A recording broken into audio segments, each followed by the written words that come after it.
Welcome to another episode of Badass Unscripted. This topic is an advanced topic, but it's an important one.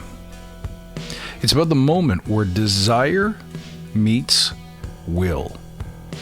And why is this so interesting? I'll give you an example. Earlier this year, so we're now 7.5 months into 2022. And earlier this year, I made some promises, I made some commitments. I had some vision about where I wanted to go and what I wanted to achieve this year. One of them was I was going to bring the forge to the corporate world. Done. Dusted.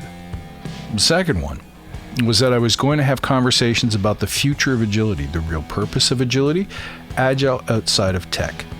Done. Now, both of these are always progressing. They're ever evolving, naturally. But the point is, I made a promise that I would start those conversations, that I would launch them, that I was committed to having them, that you would feel the impact, that you would know it was there. I was going to put a done thing in your hands, the listener, the audience, the consumer. And I've done those. Now, those are the promises that I made to you. Let's talk about the promises that I made to me. There are two promises that I struggle with. Number one is fitness. I don't spend the right amount of time. I don't do the right kind of work to get the right kind of results around fitness. Straight up struggle. And the second one is I have a passion since I was a little kid. I wanted to be a great writer of songs, writer of music. I wanted music to be a part of my life. Now I'm doing okay. I've written stuff in the past and some of them are my theme songs. You've heard them.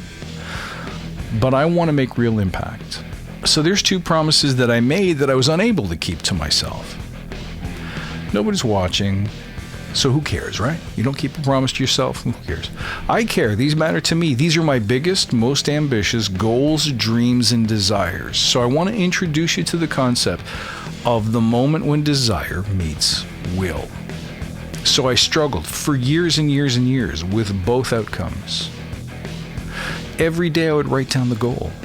I'm going to work out today. I'm going to work out 3 times this week, 5 times this week. I'm going to write songs 3 times this week. And I've had moments where I was able to keep those promises. But the consistent practice is what I want now. So I started making those promises not only at the beginning of this year, but years ago. And I struggle to be consistent with them. However, something changed.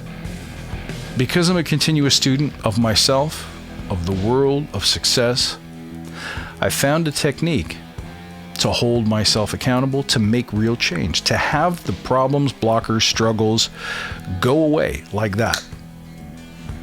Now, I've done it before, so I know I can do it again.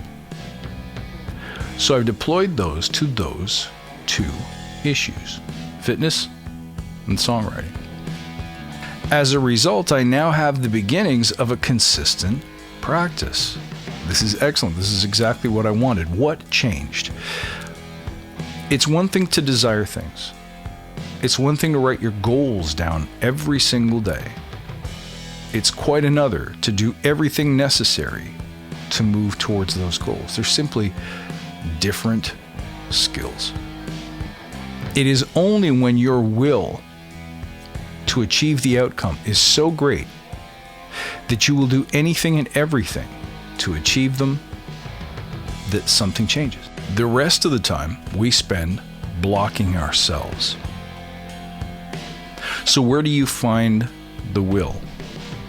It's about making a decision that nothing will get in your way anymore. It's about making a decision that everything that you fear about making that commitment, because usually when we don't keep commitments, there's some aspect of fear involved. So examine, what was it specifically about songwriting or fitness that kept me from keeping my promises? It was the fear that I had of how much work it would be to do it well.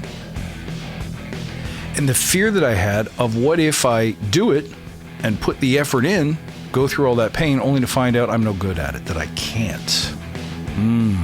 Those are deep-rooted fears in me. Go back to my childhood, and anything about certain kinds of, physical demonstrations of courage or strength wasn't accessible to me when I was a kid, so I learned to be afraid of it. And the same thing, I think this one is possibly more relatable, the fear of failure. What if I do it and I'm no good? Now, identifying the fear is one thing. Even that is not enough. You have to reach a moment where you confront that fear and realize that if you spend energy on anything today, it had better be on something that scares the hell out of you. Here's to share a secret with you. I teach this to people so that they can teach it to others, so that they can have better for themselves. And yet, on those things, those very private things, which you would never see watching the podcast, for example, those were the things that I was afraid of. Those were the things that affected me. Those were the things where I was failing to make movement. So even though I knew what I was afraid of, it wasn't enough to motivate me into change. Then one day you decide, I am the kind of person who makes promises and keeps them. I am the kind of person who can overcome or at least manage my relationship with any fear that I may have. I am the kind of person who, once they decide to do something, does it with excellence. To override my fear of something being hard, something that I can't do, I work out for 10 minutes at a time. I work out with light weights if I'm not feeling it. If I can't complete 10 reps of something, I'll lower the weight or I'll lower the reps. But the point is, at least I have a movement practice now, and I'm comfortable with it. And I found ways to integrate it into my daily schedule so that it's not a big operation. With songwriting, the change was pretty much the same thing. I'll work for 10 or 20 minutes at a time. I'll work with a songwriting coach, and I'll be prepared that all of it will go to the wastebasket. But I got really clear on the goal. The vision of becoming a songwriter and making great impact is one thing, but it's a big thing. In the Forge, we learn to break big things into smaller things. So what was the smaller thing? Was just to have a consistent practice. A consistent practice that generates consistent output. Because if it sucks, now I can get feedback. If it's not good, someone can help me make it better. If I don't lose 10 pounds in a week, that's okay. At least I have the consistency to show up every day, put in the work, and I know that over time, results will come. Once I get over the fear and I get more comfortable and habitual, then I can increase the load. I can increase the time. I can increase the reps. Same thing with songwriting. I start to automate and optimize the things that make the process painful, make it too big. And once I've done that, once I have the consistent practice, now I'm supercharging it. I'm tuning it to make it into something that it was never going to be before, because I was always sitting there and making an excuse. Not today. It's too big, it's too hard, it's too scary. But because I didn't have that communication with myself about what is it that you fear, how can we manage our relationship with that fear? And what is the smallest increment of done that you can execute today that moves you past it? That, my friends, is the moment at which the will and the desire intersect and things happen. Desire is not enough. I hope you enjoyed this one. As always, you can reach out at badassagile.com. Find me on Twitter at badass_agile. Look for me on Instagram at badassagile. Don't forget to check out the YouTube. You see the links down below here. And please join me in the Forge, won't you?